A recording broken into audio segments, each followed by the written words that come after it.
continuing with Isaiah. There's so much information in every verse and chapter in Isaiah that it's baffling if we don't really slow down to read it and find a good commentary. Well, Parsons' commentary is good, but it's very skimpy in the sense that it's good for everyday people. You just skim through Isaiah. But this one from Alec Mortier is very detailed and very scholarly. And David Parsons confessed that he referred to Alec Mortier. And even as I read each chapter, like 8, we tend to skip over Isaiah and go to the best part. And as the virgin shall give birth, call his name, Emmanuel, God with us, for unto us a child is born. That's all we know. But packed in between those verses and chapters, it's a really detailed account of the situation. Understand that these things were said to the various kings under which Isaiah worked and lived under. Initially, under King Uzziah. King Uzziah was a great king, did a lot of changes in the nation, but he was very proud. He went into the temple one day, and instead of, there are things in the temple only the priests, after doing all the ablutions and all this preparation, does, because it's so holy. You don't handle it just willy-nilly, walked into it and burn, sacrifice, and handle all those things that are sacred in the temple, which he did. Said, I'm king. He didn't call for a priest. He went in and did the worship service that only the priests were allowed to do. So he pretended that he could. And God inflicted him with leprosy. So for the rest of his life, until his dying day, he had leprosy. So what happens? It's not just any old disease. See, anyone with leprosy or any skin conditions cannot go to the temple.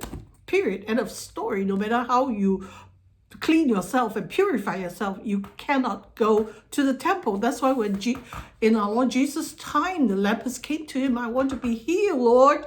So he healed the lepers and immediately sent them to the temple. When Jesus healed a lame man, a blind man, or that, you don't have to go to the temple. Only when you are healed of leprosy, you must present yourself to the temple and show yourself that you are clean. So Jesus did not break that. He healed the lepers.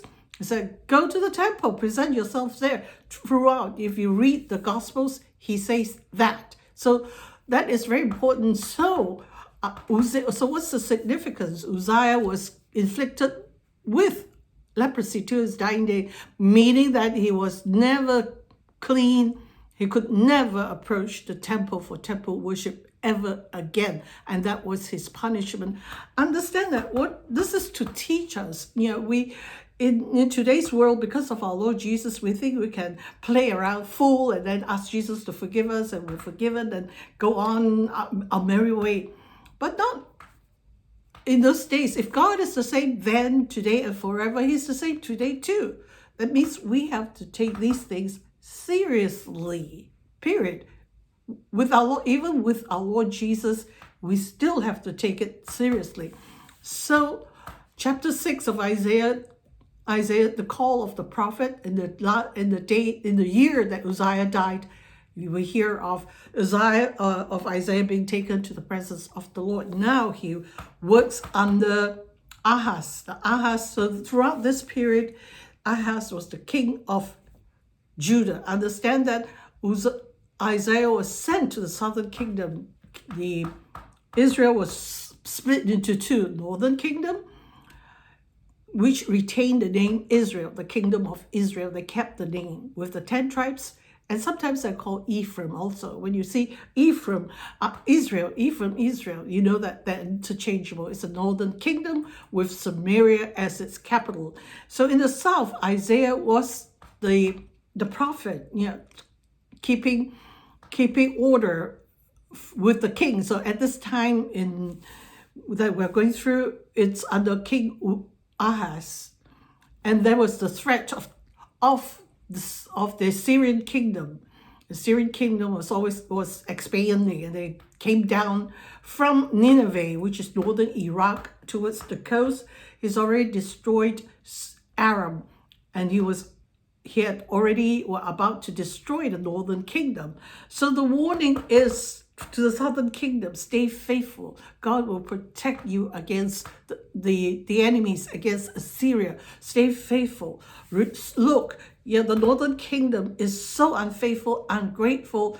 They will disappear. You will see it. So time and time again, and I think in chapter 5, he says, you will see it. 65 years, 1 score is 20 years. So in 65 years, it will disappear. And then as the time draws closer, Isaiah keeps giving him predictions and prophecies. And that's when chapter 7, the virgin shall give birth. I call his name Emmanuel. So someone in your kingdom, in your harem, the virgin, he's not married, you're not married to her, but she will give birth. She will name the son Emmanuel. In Jewish culture, the father names the son, not the mother. But in this case, she has no husband. She can't call the king her husband. So she names him God with us. And in chapter 8, so if we don't really understand or read a good commentary, you'll be flummoxed as I am. So take this, write this down. You're concerning Maher-shalal Hashbaz. What is that? So it's a name of a person. And what is that name? It means Ahaz's enemies would be plundered. It's a promise to Ahaz. So who is this person? So we read in verse 3, and I, is this God or Isaiah, went into the prophetess, and she conceived and bare a son. Then said the Lord to me, Isaiah, call his name Maher-shalal Hashbaz.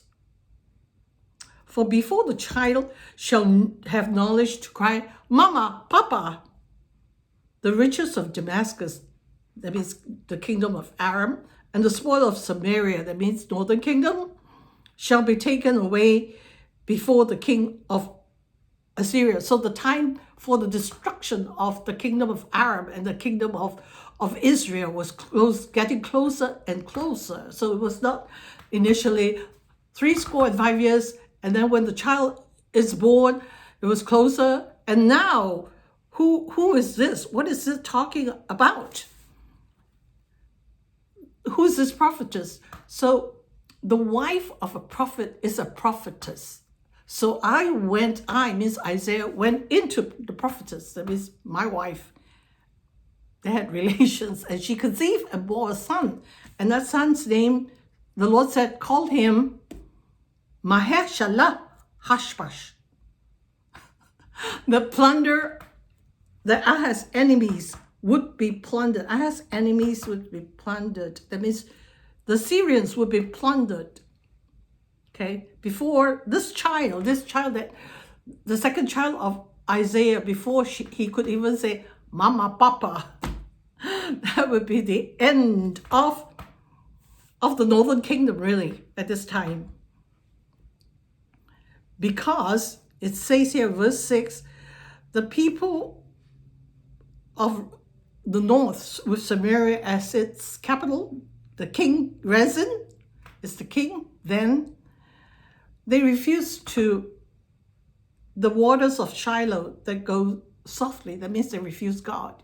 You rest by the rivers that is slow flowing, as in Psalm 23. But rather, they fight against the strong currents of the rivers, means the Euphrates and the Tigris in verse 7, and that's where the king of Assyria comes from. And here in verse 8, it says, he, the king of Assyria, will come against Judah, also the south, that you, Ahaz, but he will only reach the neck. He will not decimate you as the northern kingdom was decimated, flooded out. But he will come against you too, because you have been disobedient. but he will only, the water will only come to the neck. He will not completely, the deluge will not completely flood you and destroy you. Which is true, that somehow Judah, the kingdom of Judah, was able to hang on by a string or something. Why? This is David's line, Judah. God promised David that he will always have someone on his throne. That promise was finally completely and totally fulfilled in our Lord Jesus from the line of Judah, where Jesus is king forever. So it's fascinating when I read it. Finally, understand that it's, like I said, it's the man who names the child. And remember when Isaiah said to Ahaz, ask the Lord for a sign. Ahaz said, nah, I won't disturb the Lord. He said, no. Then God said to Isaiah, go to King Ahaz and say to him, the Lord, you don't ask me, but the Lord will give you a sign anyway. And take your son too, Shear-Jashub. What does that mean? A remnant will return. So throughout, especially Isaiah, a remnant will always be there. And his first son's name was a remnant will return. Second son's name is Ahaz's enemies would be plundered. Imagine.